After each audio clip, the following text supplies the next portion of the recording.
Bigay mo kay nanay. Bigay mo. Ayan guys. Nanalo si nanay sa palaro ni Madeline ng manok at saka.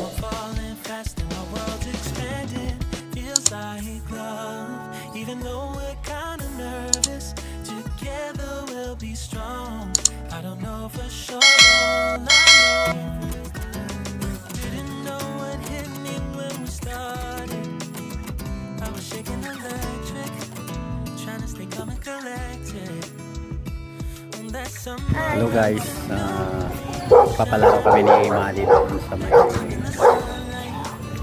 spin wheel para mabigyan niya si makapagbigay sa doon ng itutulak at saka panulak. Hey guys, good morning guys, good afternoon, good evening. Kasi Madeline guys may dalang manok na itutulak at saka soft drinks na panulak. Ibibigay namin yan doon sa papalaroin ni Maddie ng gagawin po kami guys ng challenge. Spin a wheel. Challenge po ha? Palaro po tayo. Palaro ka? Yan guys, papalaro sa doon sa tindahan. Bibili muna tayo tapos sabay palaroin natin yung titinda. Bili tayo ng paya. Tara. Hi guys, magandang ngayon po may gagawin po kami. Pakita mo ngayon palaro mo. Anong palaro mo dyan?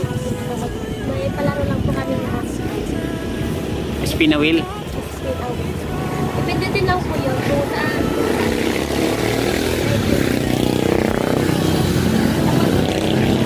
Kapag po try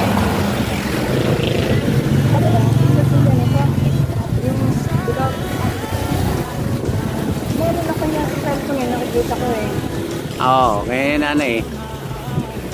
Sa mga parapol kasi nanay, ganyan yan, spin a wheel. Ano ba, Bas? Ano po? Pakita mo dito. Try again. Ano? Tulak. Ayun, panalo si nanay. Bigay mo yung premium ni nanay. Ano po si nanay? Nalo agad siya ng dalawa. Dalawa po. Oo.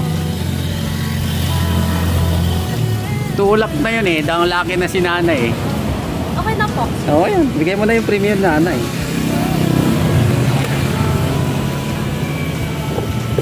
Anong laro yan? Palaro niya lang nanay. Laro.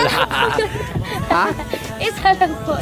Tulak yun, ibig sabihin dalawa na yun. Napanalunan niya. Laki na si nanay. Meron na yung panulak, meron sang itutulak. Ayan o. Bigay mo kay nanay yung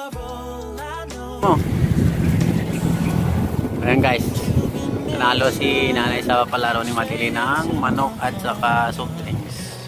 Tulak sa spin a wheel. Nanay ba? Sabi mo kay nanay na manood siya ng Pogong Biyahero.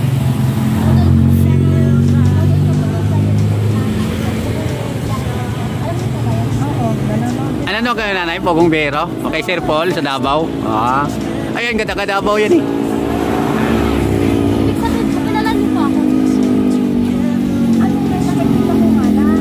Sino nakita mo? Kilala mo nun nanay?